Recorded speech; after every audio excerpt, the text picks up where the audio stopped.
સ્વાગત છે તમામ ખેડૂત મિત્રોનું નવા વિડીયોમાં. આજે આપણે આ વિડીયોમાં જે ચર્ચા કરવાની છે તો ટૂંક સમયથી જે માવઠાની અસર હતી અને માવઠાથી જે ખેડૂતોને નુકસાન થયેલું છે તો તે બાબતે સરકારે હાલમાં જ તે સર્વે માટેની જાહેરાત કરવામાં આવી છે. જેમાં જે અલખોર સર્વેની જાહેરાત કરવામાં આવી છે તેમાં ડિજિટલ સર્વેની જે જાહેરાત કરી છે તો તે બાબતે તેને 10 અલગ નિયમો બનાવવામાં આવેલા છે. તો તે કયા કયા નિયમો છે અને સર્વેની કામગીરી કઈ રીતે કરવાની છે, કોના કોના દ્વારા સર્વેની કામગીરી કરી શકશો, તે વિશેની માહિતીને આપણે આ વિડીયોમાં ચર્ચા કરવાની છે. અને આ વિડીયોના અંતે મેં મારા ડિસ્ક્રિપ્શનમાં નીચે એક મારા વોટ્સઅપ ચેનલની લિંક આપેલી છે, જેમાં જઈ અને તમે મારા વોટ્સઅપ ચેનલમાં જઈ અને તમે તેમાં એડ થઈ શકો છો, જેથી તેમાં તમને ઠરાવની એની વિગત જોતી હશે તો તમને તેમાંથી મળી શકશે. અને આજે આ કૃષિ રાહત પેકેજ અથવા કે સર્વેની જે સરકાર દ્વારા જાહેરાત કરવામાં આવી છે તેની આખી શું કાર્ય પદ્ધતિ છે, કેટલા સમયમાં સર્વે પૂરો કરવાનો છે, ક્યારે દરખાસ્ત કરવાની છે, તે વિશેની તમામ માહિતી આપણે આ વિડીયોમાં લેવાના છીએ.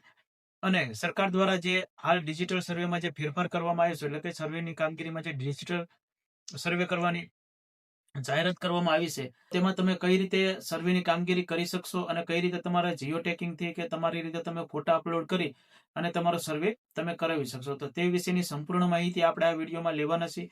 તો વિડીયોમાં અંત સુધી જોડાયેલા રહેજો અને જો વિડીયો સારો લાગે તો વિડીયોને લાઇક કરજો, અન્ય ખેડૂત મિત્રોને પણ શેર કરજો, જેથી તેમને પણ માહિતી મળી રહે. અને જો પ્રથમ વખત ચેનલમાં આવ્યા હોય તો અમારી ચેનલને સબસ્ક્રાઇબ જરૂરથી કરજો. અને મિત્રો, આ વિડીયોમાં જે છે તે આપણે આ જે સર્વેની કામગીરી છે તે તમામ જિલ્લાઓ માટે જાહેર કરવામાં આવેલી છે, માટે આપણે આ વિડીયોમાં તેની વિશેની વિસ્તૃત માહિતી લેવાના છે. તો વિડીયોમાં અંત સુધી જોડાયેલા રહેજો. તો આપણે સૌપ્રથમ શરૂઆત કરીએ તો આ ખેતી નિયામકની કચેરી ગાંધીનગરથી 28/10/25 રોજ પત્ર કરવામાં આવેલો છે કે ભાઈ તમામ જિલ્લા ખેતીવાડી અધિકારી, જિલ્લા પંચાયત તાજેતરના ભારે વરસાદને કારણે થયેલ પાક નુકસાનીની અંગે સર્વે કરવા બાબત. તો આ રીતનો એક પત્ર કરવામાં આવેલો છે, જેમાં જે નિયમો અને તેની માહિતી આપવામાં આવેલી છે તેની હવે આપણે આગળ ચર્ચા કરીએ. તો સૌપ્રથમ જો આપણે જોઈએ તો આ કુલ 4 અગાઉના જે ઠરાવો છે તેને ધ્યાનમાં લેવામાં આવેલા છે. અને આમાં કહેવામાં આવેલું છે કે ભાઈ જય ભારત સાથે જણાવવાનું કે છેલ્લા 4 દિવસથી રાજ્યમાં થઈ રહેલા વરસાદને કારણે મોટા પાયે પાક નુકસાની થયાના અહેવાલ વિવિધ માધ્યમોમાં આવી રહેલ છે. રાજ્ય સરકાર દ્વારા પાક નુકસાનીના સર્વે માટે સંદર્ભિત ઠરાવોથી જોગવાઈ કરવામાં આવેલી છે. જ્યાં ધ્યાને લઈ આપના જિલ્લામાં જે તાલુકામાં વરસાદને કારણે થયેલ પાક નુકસાનીને ધ્યાને લઈ તાત્કાલિક ઉક્ત સંદર્ભ ઠરાવોથી સર્વેની કામગીરી તાત્કાલિક શરૂ કરવા સૂચના આપવામાં આવે છે. એટલે કે સર્વેની કામગીરી શરૂ કરવા માટે સૂચના આપી દેવામાં આવી છે, જેમાં દરરોજ થનાર વિગતવાર સર્વેની વિગતો હવે પછી આપવામાં આવનાર ગૂગલ શીટમાં દરરોજ સાંજે 5 વાગ્યા સુધીમાં અચૂક અપડેટ કરવાની રહેશે. અને મિત્રો, આમાં જે છે તે દરરોજ જેટલો સર્વે થશે જે જિલ્લામાં તેનો એક ગૂગલ શીટ હશે, તેમાં તેનું માહિતી નાખવામાં આવનાર છે. અને ખેડૂતો જો પોતાની રીતે સર્વે કરવો હોય તો તે પોતાની રીતે પણ ખેડૂતો સર્વે કરી શકશે. અને આગળ જે આખો ઠરાવ પાડવામાં આવ્યો છે તો કે ભાઈ ખરીફ, રવિ અને ઉનાળુ ઋતુમાં કુદરતી આપત્તિઓના કારણે કરવા પડતા આકસ્મિક પાક નુકસાનીના ડિજિટલ સર્વે અંગેની નવીન બાબત. તો તે બાબતનો ઠરાવ કરવામાં આવેલો છે. એ સરકાર દ્વારા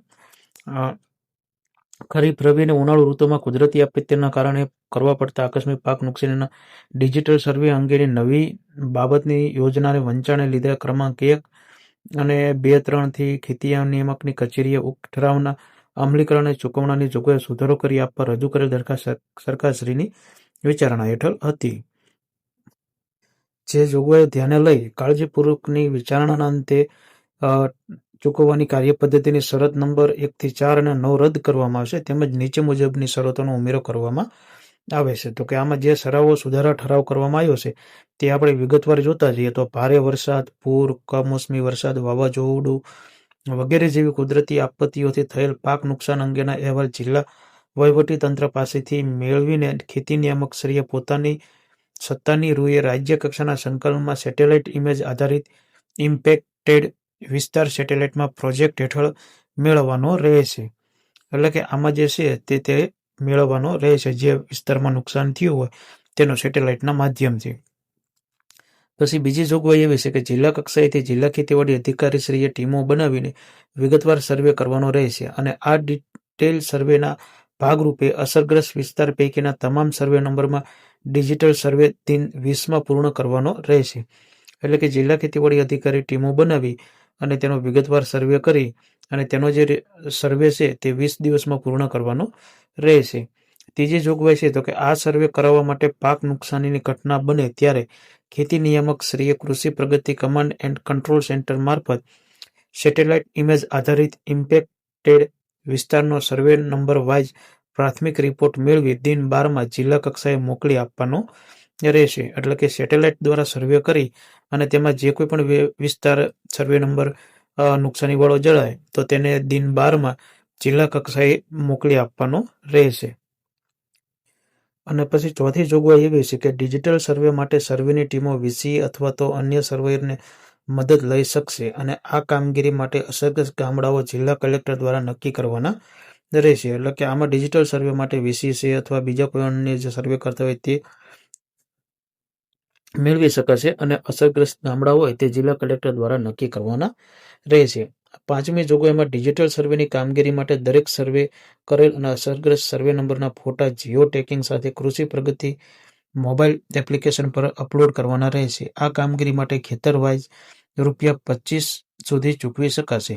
એટલે કે જે કોઈ પણ ડિજિટલ સર્વેની કામગીરી કરશે અને અસરગ્રસ્ત સર્વે નંબરના ફોટોની અપલોડ કરશે કૃષિ પ્રગતિમાં તો એ માટે એને એક ખેતરના સર્વે ઉપર ₹25 સુધી ચૂકવણું કરવામાં આવશે. સર્વેયર ટીમોના ભાગરૂપે જે જિલ્લાના વીસીની કામગીરી કરવા તૈયાર ન હોય તો સીસીસી પ્લસ પાસ યુવાનો અથવા તો ન મળે તો ધોરણ 10 પાસ કરેલ હોય અને મોબાઈલનો ઉપયોગ કરી શકતા હોય તેવા યુવાનો પાસે આ કામગીરી કરાવી શકાશે. એટલે કે જો વીસી આ કામગીરી કરવા તૈયાર ન હોય તો સીસીસી પ્લસ પાસ હોય તેવા યુવાનો અથવા ધોરણ 10 પાસ હોય તેવા અને મોબાઈલનો સારી રીતે ઉપયોગ કરી શકતા હોય તો તેવા યુવાનોને પણ આમાં કામગીરી કરાવી શકાશે. ગામના ડિજિટલ સર્વેની કામગીરીનું સુપરવિઝન જે તે ગામના ગ્રામસેવક, સુપરવાઇઝર, અધિકારી, ખેતી મદદનીશે કરવાની રહેશે. તે માટેની સઘળી જવાબદારી જિલ્લા ખેતીવાડી અધિકારીની રહેશે. એટલે જે કોઈ પણ ડિજિટલ સર્વેની કામગીરી કરતું હોય તો તેના સુપરવાઇઝર માટે ગ્રામસેવક છે, અન્ય કોઈ અધિકારી છે, ખેતી મદદનીશ છે, તે બાબતની સુપરવિઝન તે લોકોનું ઉપર રહેશે અને આ બધું આયોજન જિલ્લા ખેતીવાડી અંડર થશે.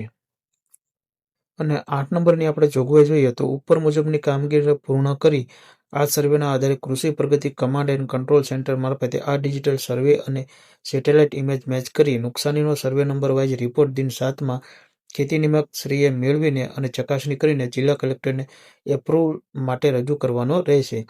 એટલે કે આ બધી કામગીરી પૂર્ણ થાય અને પછી તેનો જે સર્વે નંબર અને સેટેલાઇટ સાથે તેનું નુકસાની અંગેનું જે મેળવણું થઈ જાય તો પછી તેને ચકાસણી કરી અને જિલ્લા કલેક્ટરને એપ્રુવ કરવા માટે મોકલવાનો રહેશે. એટલે કે મંજૂરી માટે મોકલવાનો રહેશે.